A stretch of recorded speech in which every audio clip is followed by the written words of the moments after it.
one of the reasons he said that he really wanted to play this list is that he really, really loved leaning on this smattering of Planeswalkers. You'll see that he has 4 different Planeswalkers in his deck, and he actually has amusingly put down Curse of Deathhold in the Planeswalkers box. And maybe that's a comment, or maybe that was just a happy accident. I don't know. Yeah, it feels like a Planeswalker, doesn't it? Sits there, does some things, can't attack it, wish you could. Looking over at Ryan's side, I mean, he's playing a pretty stock mono red deck list. He has Ash Zealot, Strongfork Noble, Rakdos Cackler, Pyreheart Wolf, Hell Riders, all 4 copies of those guys. Got some 3 Thundermaws, 3 Gorehouse Chainwalkers, and a Stone Right. To go along with 8 burn spells, it's a pretty stock mono red list, to be honest with you. And I mean, the reason to play this kind of deck in this particular tournament is you're trying to snipe the people that are playing Black-Red Zombies, because your matchup is so favorable there. Not sure, I mean, he has 2-1 at this point. We don't know if he had buys or not, if he was able to snipe some people, but I mean, that's the reason behind playing this deck, is we see a turn 1 Strongkirk Noble from Ryan. And Nick Spagnolo was on the play here. Goes turn 2, looks like a pass. And we see Noble coming across right away. He's going to put a counter on it. And I do know that he has a Rakdos Cackler hiding out in his hand. The thing that he does not have, however, is a second land in his 25 land deck. Now, you might think 25 land is a little bit strange for an aggressive deck, but when you're talking about a deck that's going up to Thundermaw Hellkites, it makes a lot more sense. And it doesn't hurt to have a Mana Sink and Stone Right as well, along with 2 Hellion Crucibles, but Ryan did draw his second Mountain this turn, fortunately enough for him, and we do know he has an Ash Zealot hanging out, so it'll be kind of interesting to see if he's just going to move all the way in or not. In for 6. Does it work? And Nick is like, dissipate that. In for 4. Alright, so we see, I mean, having a Dissipate there kind of leads me to believe he doesn't have a Supreme Verdict in his hand. Is he starting any in his deck? I'm assuming there's probably at least 1 or 2 copies. He has 2 Supreme Verdicts in his main deck.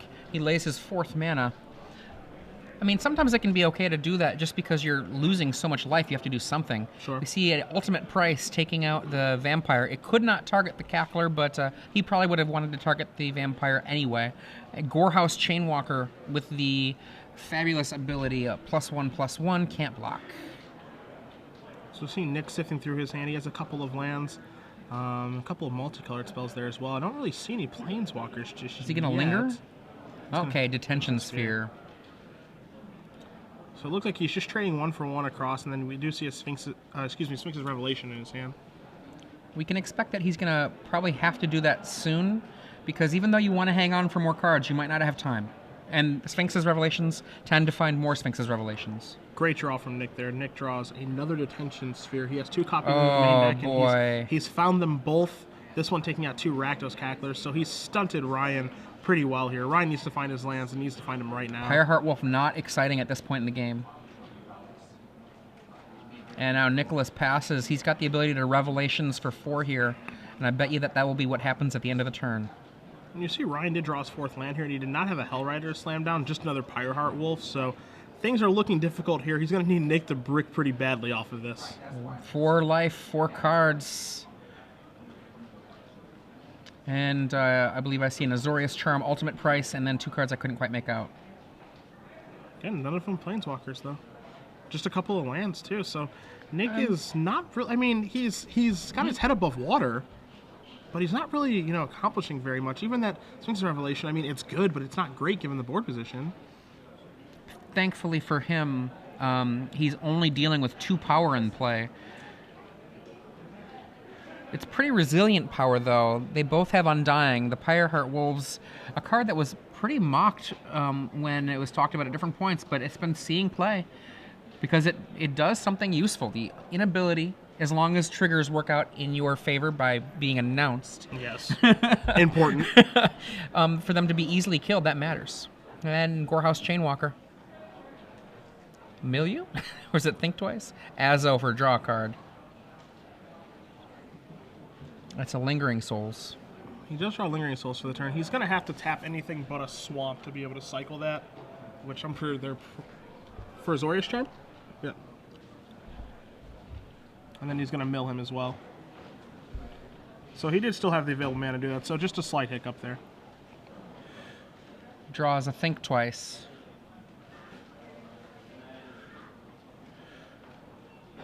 And if you're just joining us, this is round 4 of the Star City Games Open Series featuring the Invitational. This is SCG Live. On the left, Nick Spagnolo is casting Lingering Souls and flashing it back as he faces down Ryan Overturf with mono red. Now, Lingering Souls plus flashback is going to bring in 4 spirit tokens. Doesn't, I mean, it lines up okay with Pyreheart Wolf, but it doesn't line up great with it, in all honesty. Especially because of the Undying on Pyreheart Wolf. Not only is it going to make it difficult to block, but, you know, it's just nothing too exciting as we see a Hallowed Fountain and a pass back to Ryan. Ryan really looking for something like a Hell Rider right now. It doesn't have the 5th land for Thundermaw Hellkite, but, you know, that's the kind of card that he's looking for. One of his high impact ones. And you see when Ryan does the attack, he flicks one of his Pyreheart Wolf wolves, indicating that, yeah, it does its job. Yeah, it's one of the things that has been talked about quite a bit recently. Just in many, many articles across many different websites, just mandatory trigger, you know, Pyreheart Wolf having to announce that. Don't want to miss that one. It's one of the more important ones in the red deck. And we see some blocks, and back come the wolves with their Undying. We've got 2 2s now. And Chainwalker is actually able to get in a blow there, so we're going to see Think Twice here from Nick. Nick draws an Isolated Chapel off of that. Now, Nick does have 3 Terminus in his deck.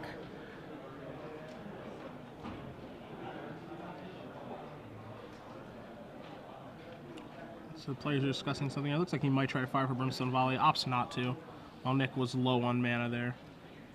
And Nick untaps. Draw. Another Drown Yard. So it looks like to me, I believe his hand is lands. He has an ultimate price in his Azorius Charm. So he is, I mean, he's having some difficulty here. And again, Ryan hasn't, I wouldn't say that Ryan has really drawn, you know, spectacular this game. He's drawn okay. Well, I mean, he did have, you know, he stumbled with the mana early, but it started out with Noble into Cackler into Ash Zealot. So there was some pressure. It just hasn't really done all that much. Here they come, taps the wolf, see it's triggering. And what do we have here from Nicholas Spagnolo? We're gonna Think Twice. Terminus? Nope. Forbidden Alchemy instead, which is not a bad draw in this situation. Well, particularly because he does have ultimate prices in his deck, and I believe 1 in his hand. Yep. So he could actually price with a lucky alchemy. He prices one of the wolves. Azorius charms the Firewalker. And then I think we're going to see the double block here. Might have been nice to double block first and then do all those tricks. Yeah. As we see, Ryan is considering, it looks like considering spearing one of the blockers, but he's just going to trade here. Probably plays Rakdos Cackler plus combat. And we're going to see what is likely to be. Is that going to be a Brimstone Volley as well? Yeah, he could go upstairs with Brimstone Volley here. He also has a Searing Spear and a Thundermaw Hellkite in his hand, but we do know there's no 5th land in his hand. There's no 5th land coming because of Azorius Charm. Now, Nick Spagnolo taps out, so maybe we will see the Brimstone Volley after the choice for one of these cards. And in that hand is Terminus, Negate, Jace, Architect of Will, which is what he takes, and the other 3 back to the yard. And that's a Supreme Verdict, Terminus, and Negate in the yard. And Ryan does not do anything end of turn. Nick untaps. Kind of interesting that Ryan is still just kind of waiting to fire off this Brimstone Volley. I mean, I guess I understand it, but, you know, I just want to be able to always have the opportunity to just kind of fire that 5 damage, get him to 4, kind of get that part of the game over with. Yeah. Because this way he always has to keep up 3 mana, and he's kind of bottlenecked on mana anyway, as we do see Jace revealing... Sphinx or land? He'll take the Sphinx. Yeah, revealing 2 relevant ones and 1 very good one in Sphinx's Revelation. I mean, right now Nick is at the point where he very well could just be like, let's just use it right now. Yeah. And he does have access to Revelation for 4, and he's going to go in to Jace this turn with, with Rakdos Cackler. Adrian, how do you feel about him trying to get rid of Jace versus ignoring it and just trying to get him I think he has to ignore it right now. Yeah. I don't think it's going to matter with that second Revelation, because now we're at the position where... Well, what just happened? That was a Forbidden Alchemy flashback. Oh, it was a Forbidden Alchemy flashback? Okay, so he was saving it for the Revelations for this turn when he can... Revelations for 12 million. Yeah, let's do the 12 million life. And Ryan scoops him up. Well, we see a Supreme Verdict here. Oh, I'm sorry, my bad. From Nick, and now we see a Hell Rider off the top of the deck. from Ryan. So Ryan trying to get back into this. We see a Cyclonic Rift, an Island, and a Sphinx Revelation in Nick's hand. So the game does have some more turns to play out. Yeah, here. absolutely. My bad. When I saw the cards going up, I thought he was going to declare a huge life gain amount, and then that Ryan was picking him up. But nope, it was a Supreme Verdict. Gain 5, says Nick. Untap. Cyclonic Rift still hanging out in Nicholas's hand. Terminus off the top for a miracle. Yeah, a reasonable 1-for-1 there. Just want to get that thing taken care of and off the board. And now he has complete control of the game. You know, he's got his multiple Nephalia Drown Yards in play to take care of the game. Cyclonic Rift in case anything goes wrong, as this is the kind of card that something could go wrong with in Thunderball Hellkite, but Nick is pretty well suited. Yeah, he's going to Azorius Charm to the top, and then he can mill it away.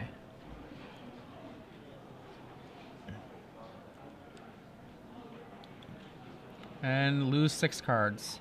Now, Nicholas's deck is a 4 Nephalia Drown Yard deck.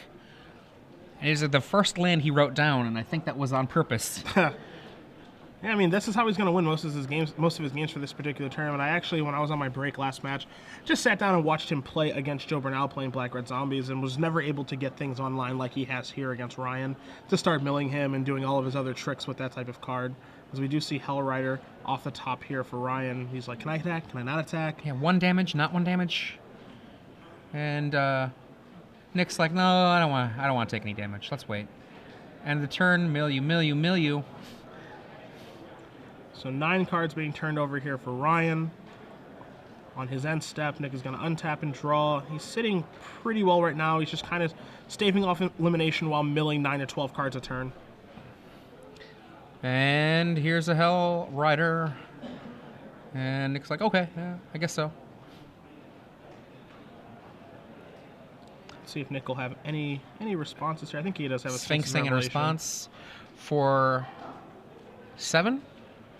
Yeah, it looks to be 8? 7. Maybe 8? 7 or 8. 1, 2, 3, 4, 5, 6, 7, 8. 18 life. I saw it dissipate amongst all those cards.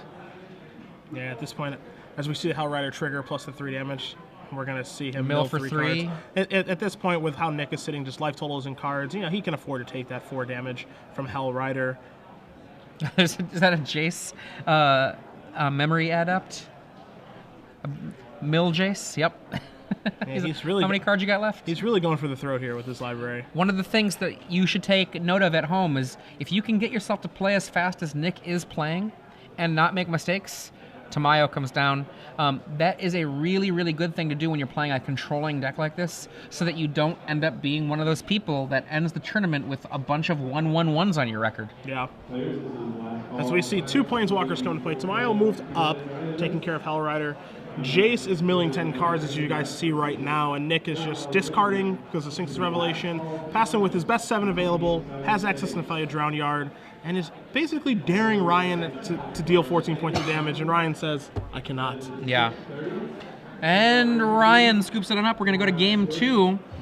So Nicholas Spagnolo, game 1.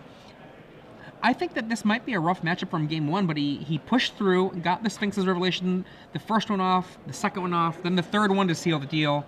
And from the sideboard, the big cards that I see are, first of all, Terminus, Detention Sphere, and there are 2 Feeling of Dread in his sideboard, and what they basically are for is just to say, how about you just hang on a second, buddy, and just give me a turn here so that your haste creatures don't work.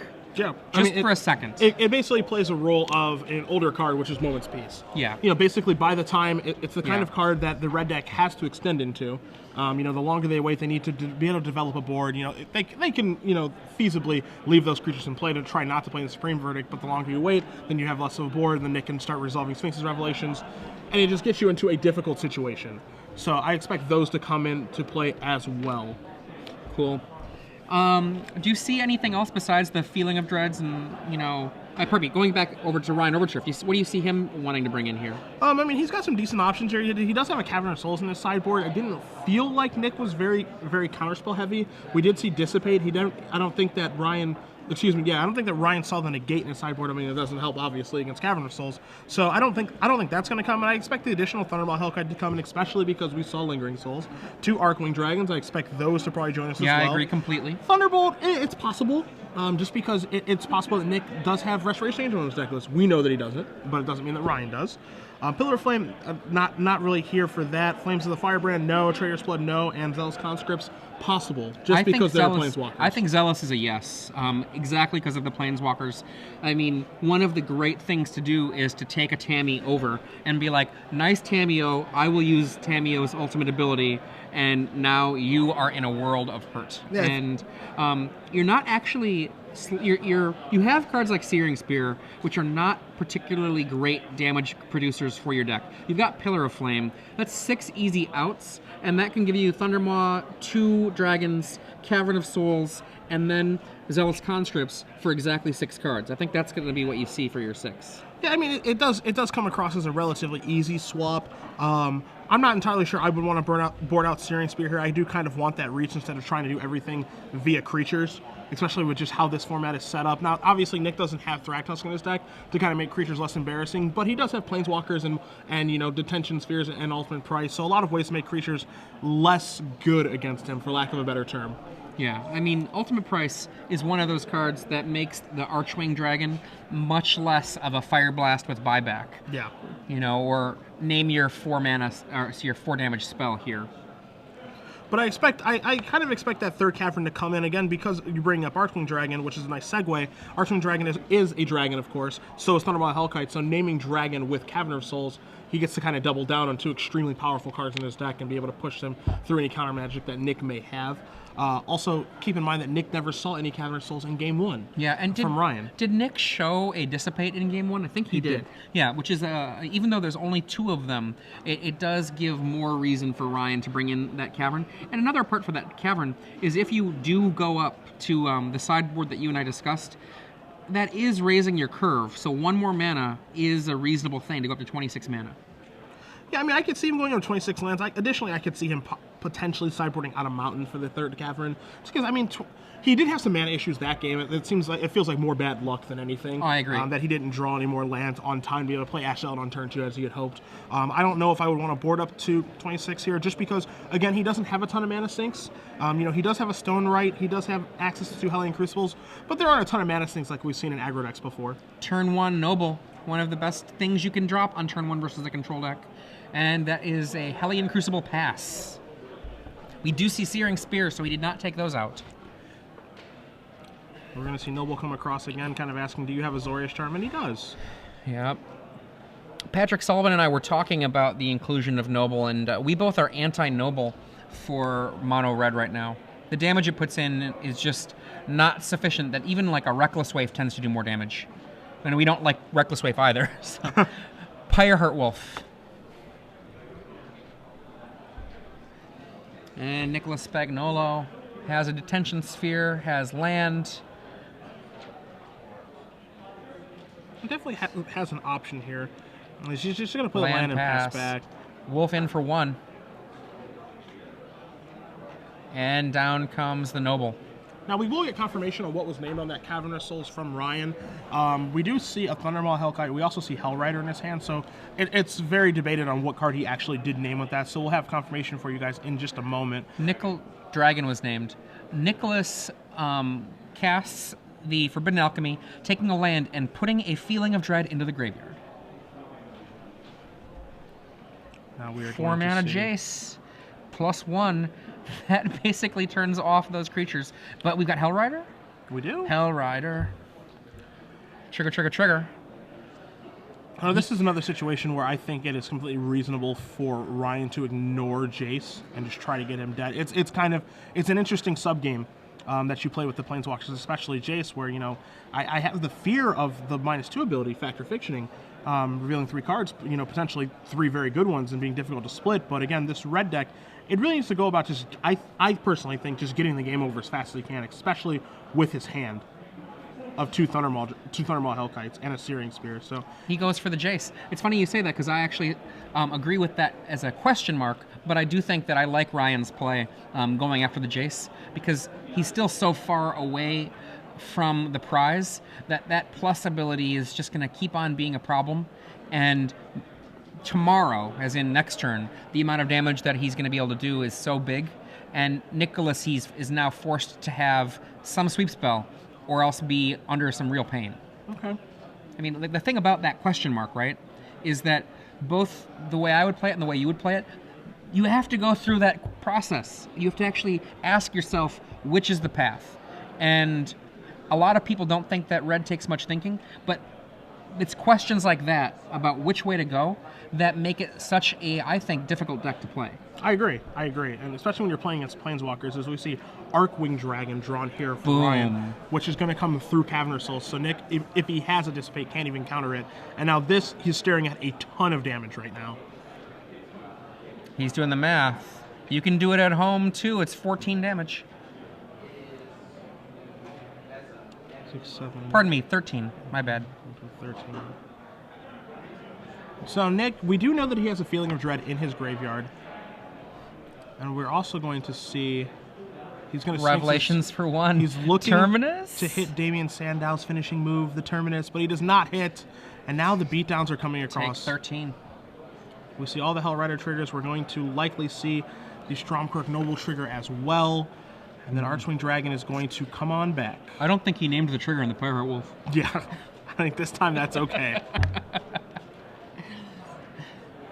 Okay, Nicholas Spagnolo looking for some kind of miracle.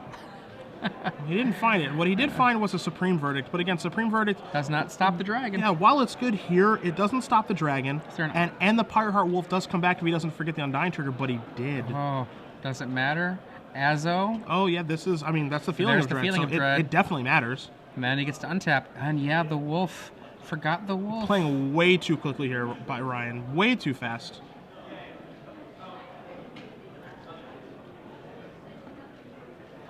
Now we're going to see the dragon basically just turn the Sphinx's Revelation. Oh, nope, he's going to just unload creatures onto the table. You know, I mean, this game is just drastically different now because now Nick gets to resolve a Sphinx's Revelation for 4, draw 4 cards, see 4 new cards, develop a new game plan. Whereas if that Fireheart Wolf was in play, it completely changes what would be happening right now. He could stick to just keep landing the dragon.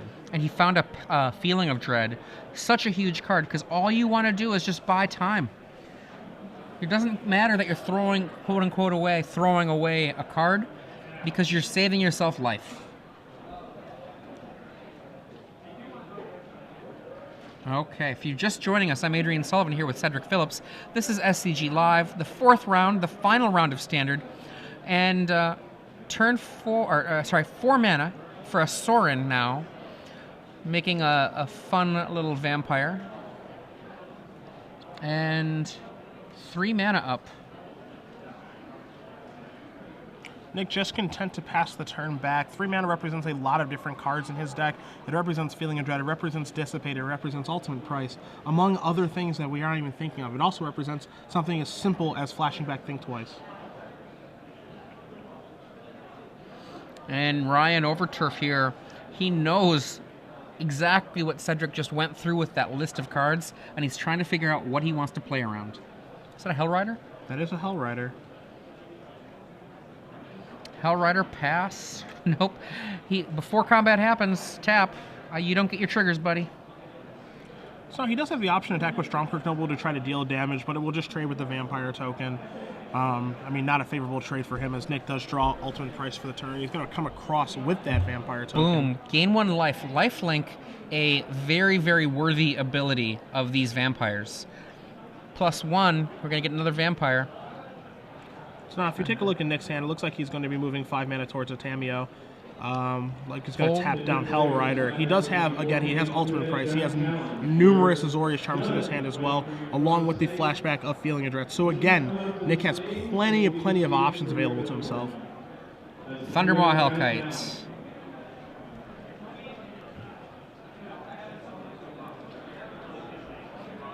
Now that Hellrider is still in play, so its triggers are in the mix for Nick Spagnolo's decisions.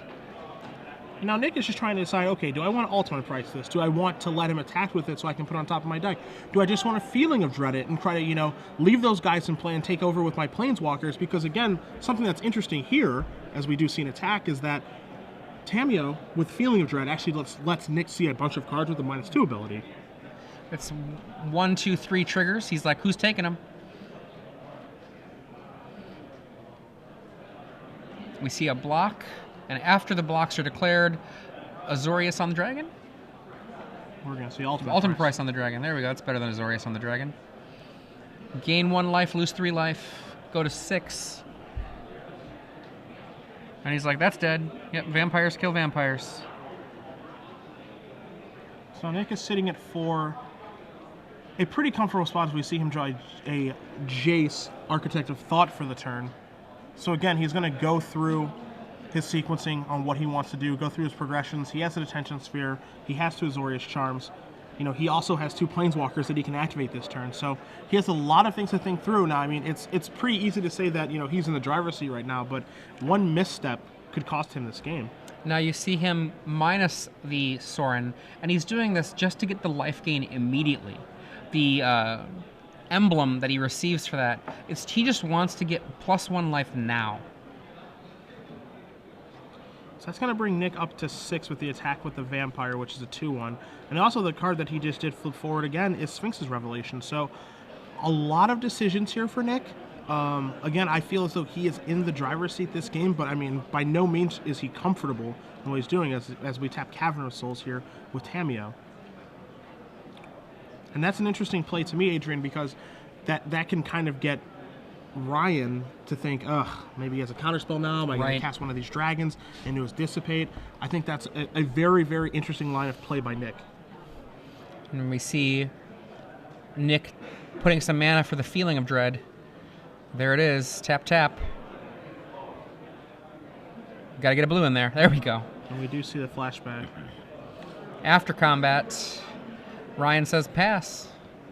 And Nick spends, draw 2. I like that. I like him not being greedy and trying to get more life later. No, later might not happen. Yeah, we got to get through my deck, as we do see Nick, they draw a Terminus off of that. No miracle this time around. But we are going to see another card drawn, another Detention Sphere here for Nick. At this point in the game, as we do see an attack from the Vampire, gaining him 2, dealing Ryan 2, the goal for Nick now is just to get cards out of his hand, which is why I like, again, what you said, him casting Sphinx's Revelation for 2. It's time to get all of these awesome cards out of my hand. Because if I get them out of my hand, there's no way I'm going to lose. I mean, if you have 16 cards in your hand because you got the awesome, Sphinx's Revelation, who cares if they have knocked you down to a very low life total and you discard most of them? You've got to use them. Yeah. You have to actually make use of them. We see a burn spell take out the Vampire before it can suck in some life for Nick. And then a Terminus. Now you're going to see Nick make another brand new Vampire. Tamiyo activation is probably going to... Okay, it's going to tap down Hellion Crucible, which Brian's going to activate in response. And now Nick is kind of baiting him right into just a disastrous Azorius Charm. Just an absolute disaster this Azorius Charm is going to be. 5 cards in... Quit moving them, Nick. A handful of cards. 6 cards in Nick's hand. Basically all of them incredibly relevant. And now Ryan is trying to figure out, to Sorin or to you? He might even be thinking about Tamiyo, but that would be a much less reasonable one. And Azorius Charm. And Azorius Charm, interesting that it's, it's putting Archwing back on top of the deck. And Archwing, you can say, well, it just goes back to his hand. What's the big deal? But again, that's blocking Ryan's draw step for the turn. And Azorius Charm is just going to keep playing as a makeshift Time Walk now. Now, if you look at that, you might not have noticed it, but that is 8 counters on Tamiyo. There's a little tiny die on there besides that obvious die. And we've got, okay, enough, says Ryan. What we have is 3 Planeswalkers and a handshake, Adrian. That's what we have. Ryan Overturf has been defeated by Nicholas Spagnolo. Nick, one of my favorite players in the Star City Games circuit, now at 3-1. And that was a quick 2-0. One of the things that I definitely feel like happened here was Ryan's draws were not so aggressive based on Nick's resistance to be able to handle the life gain that Nick kept on putting out. It wasn't just the